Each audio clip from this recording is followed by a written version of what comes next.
in the gender pay gap analysis report that Payscale does, the finance sector is always super frustrating.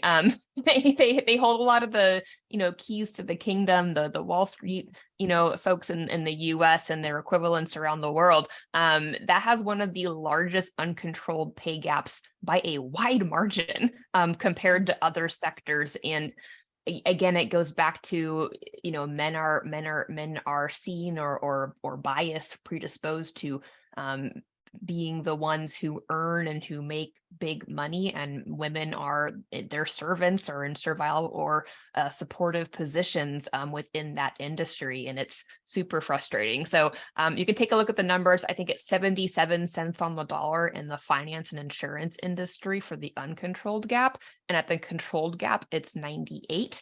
And the next one is agencies and consultancies at 84. So that's already the big gap just between like the lowest one and the next one within that sector. I think we're talking to a banker, someone in the banking industry later in this webinar. And I know that some banks run wealth gap analyses on their populations, and those reports are fascinating to look at as a corollary to the wage gap, because what you earn as an income and what you're able to save as an individual are different things. And I think if you look at the wealth gap, you'll be even more shocked at what women have in terms of wealth compared to men.